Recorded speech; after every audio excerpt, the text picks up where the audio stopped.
This is Kraus. This is a stainless steel sink. And if you follow this general cleaning method, your sink will be in good shape. This is what they recommend on their website. You can use a soft cloth, soft sponge, dish soap. Okay.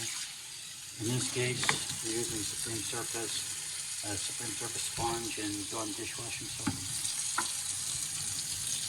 This is how we do it. Nothing special, okay? But so far I've done nothing more than a soft sponge and dish soap. And I know a lot of people out there trying to take care of their sink just like that. Just like this, actually. Rinse it. Just like this will work, okay? And then, wipe it dry. Now what? We'll show you. Just use a paper towel. I'm part of it. Let's wipe this part down with the paper towel. Hey, this is good. It's working really, really nice.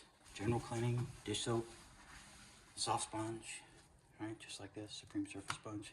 Dish soap, just like this, Dawn dishwashing soap.